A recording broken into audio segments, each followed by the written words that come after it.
Nah, mari kita buka Alkitab kita terlebih dulu di dalam kitab Bilangan. Kitab Bilangan pasal 23 ayat 23. Kitab Bilangan pasal 23 ayat 23. Nah, kitab Bilangan pasal 23 ayat 23. Sebab tidak ada mantra yang mempan terhadap Yakub ataupun tenungan yang mempan terhadap Israel. Pada waktunya akan dikatakan kepada Yakub, begitu juga kepada Israel, keajaiban yang diperbuat Elohim. Saudara yang kasih dalam Tuhan, dikatakan bahwa tidak ada mantra yang mempan terhadap Israel. Tidak ada tenungan yang mempan terhadap Yakub. Israel bicara tentang umat Allah, yaitu umat perjanjian baru. Nah, kita adalah umat perjanjian baru.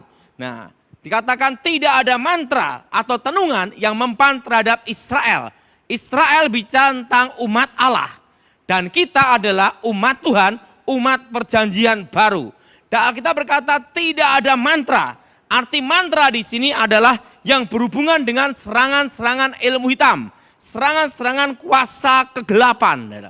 Nah, kalau tenungan itu bicara tentang serapah. Serapah itu adalah kutukan untuk mengutuk. Nah, ini bicara tentang kutukan. Kalau kita perhatikan ayat ini, latar belakang ayat ini yaitu tentang Bileam bin Beor yang disuruh untuk mengutuk Israel. Untuk mengutuk Israel supaya Israel mengalami kehancuran. Supaya Israel mengalami kemusnahan dan malapetaka. Nah, dan apa yang terjadi? Karena Balak tahu kalau melawan Israel selama ada Tuhan susah untuk melawan. Maka disuruhlah Bileam bin Beor untuk mengutuk Israel. Tapi Tuhan mengubah kutuk itu menjadi berkat. Nah, ingat saudara, bahwa Tuhan mengubah kutuk itu menjadi berkat. Nah, tapi Balak, yaitu orang Moab, memiliki cara supaya Israel terkena namanya itu serangan. Nah, kalau kita perhatikan saudara, apa serangannya itu? Nah, selama kita ini hidup dalam Tuhan, ada penyertaan Tuhan, ada kuasa Roh Kudus, kita tidak bisa terkena ilmu hitam. Kita tidak bisa terkena santet atau serapah. Kalau serapah itu berupa namanya ucapan-ucapan kutuk. Nah, selama kita hidup dalam Tuhan itu tidak bisa kena. Tetapi kalau ada dosa yang mengikat, ingat saudara, ada dosa yang mengikat. Maka dengan cara strategi Moab supaya Israel kena hukuman, dibikin apa? Yang itu namanya perjinahan. Nah, kalau kita perhatikan, Balak membuat suatu cara supaya Israel kena hukuman Tuhan, yaitu dengan apa? Perjinahan. Perlu saudara tahu bahwa dosa perjinahan adalah dosa yang mengikat. Ingat saudara, dosa perjinahan adalah dosa yang mengikat. Kalau kita jadi orang Kristen, umat perjanjian baru yang hidup dalam Tuhan, percaya Yesus dalam Tuhan sungguh-sungguh, pasti tidak ada santet yang mengenai kita. Tidak ada mantra atau serapah. Kecuali ingat, dosa mengikat. Maka iblis menggunakan cara strategi ini untuk menghancurkan umat Tuhan. Makanya saudara hati-hati dengan namanya dosa mengikat. Karena iblis tahu langsung menyerang tidak bisa. Langsung menghantam tidak bisa. Langsung mengutuk tidak bisa. Tanpa ada celah dosa mengikat. Nah, dosa mengikat itu pertama adalah apa saudara? Perjinahan. Kenapa perjinahan itu dosa mengikat? Orang kalau berhubungan seks itu bukan lagi dua tapi satu. Namanya ikatan. Nah, suami istri kalau menikah, kawin, bukan lagi dua tapi satu. Nah, kalau orang berhubungan badan, itu terjadi satu, yaitu mengikat. Nah, makanya dosa mengikat ini sangat berbahaya. Nah, memang iblis langsung menghantam tidak bisa, tapi ada cara untuk strategi supaya ada cara untuk masuk, yaitu dengan dosa mengikat. Ya, ingat saudara, apa saudara? Dosa apa saudara? Mengikat, yaitu perjinahan. Orang Israel dihukum Tuhan karena ada perjinahan. dengan orang-orang Moab. Nah, yang pertama adalah perzinahan. Perzinahan ini dosa mengikat. Nah, dan perzinahan ini pula yang digunakan Balak atas saran Bileam supaya Israel kena hukuman Tuhan. Jadi saudara, apakah orang Kristen bisa kena santet? Kalau dia hidup dalam Tuhan, lahir baru bertobat, dan tidak ada celah dosa mengikat, dijamin tidak bisa kena. Perzinahan, karena perzinahan inilah bisa mencemari roh. Kalau kita perhatikan yang namanya Simson, dia dipakai Tuhan luar biasa. Bayangkan saudara, sekali pukul 1.000 orang mati. Coba kalau kita yang mukul 1.000 orang, kita yang mati. Nah, dipakai Tuhan luar biasa. Tapi ingat, Simson mempermainkan Tuhan. Nah, dia hidup dalam perzinahan. Ingat, ada namanya masa kesabaran Tuhan.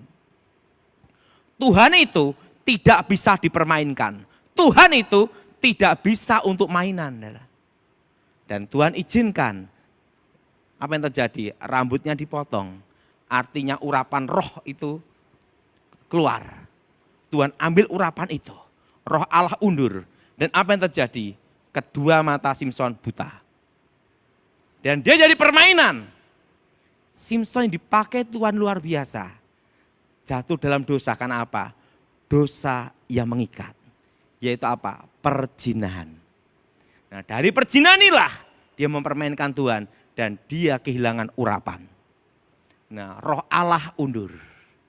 Nah, tetapi Simson sadar, dia bertobat. Apapun dosa saudara, kalau engkau datang pada Tuhan, bertobat sungguh-sungguh, maka Tuhan mengampuni. Dan apa yang terjadi? Tuhan pulihkan Simson. Dan dia dipakai Tuhan lagi. Untuk membalaskan kedua matanya. Nah, kalau kita perhatikan, Simson pun kehilangan urapan akibat dosa perzinahan. Bukan hanya sekedar rambut dipotong, tidak semudah itu saudara. Karena itu berhubungan tentang hubungan Allah dan manusia. Pertama, yang bisa membuat celah serangan ke anak Tuhan adalah dosa yang mengikat. Nomor satu adalah perzinahan. Kedua, yaitu penyembahan berhala. Nah, kalau kita perhatikan, nah Bileam dengan cara yang lincik, dia tahu kalau nyumpain umat Tuhan, nyumpain Israel, nyantet Israel, nyumpain mantra Israel, tidak bisa. Maka dia punya usul. Dan dia ngomong sama Balak, dan Balak lakukan. Apa yang terjadi usulnya? Dibikinlah penyembahan berhala. Dan apa yang terjadi? Tuhan marah. Karena Tuhan itu adalah Tuhan yang cemburu. Tiada, ingat tidak?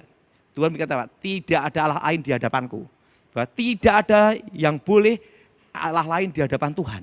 Yaitu berhala-berhala di hadapan Tuhan. Tidak bisa. Dan itu tidak bisa ditoleransi. Karena Tuhan itu satu. Nah, apa yang terjadi? Penyembahan berhala. Dosa perzinahan sama dengan dosa penyembahan berhala.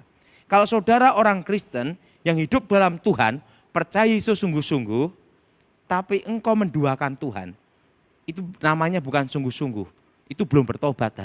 Ya pegang jimat, ya penyembahan berhala, ya ke gereja, ya aktif, ya pelayanan, ya khotbah, itu kacau. Kenapa? Itu dosa yang mengikat. Karena orang yang penyembah berhala, itu berhubungan dengan roh dengan roh, dan itu dosa yang mengikat. Nah, roh apa? Roh kuasa gelap. Kalau kita bersekutu dengan Tuhan, kita mengikat dengan Roh Kudus. Tapi kalau kita penyembahan berhala, itu mengikat dengan roh jahat. Dan itu Tuhan, tidak ada Allah lain di hadapanku. Ingat saudara. Jadi yang kedua saudara, pertama dosa yang mengikat perzinahan. Kedua adalah dosa mengikat yang berhubungan dengan penyembahan berhala. Nah, dua ini saudara, yang kalau orang Kristen sekalipun pelayanan, kalau ada dosa mengikat ini, kalau kena serangan kuasa gelap, kena. Karena itu ada berhubungan dengan roh.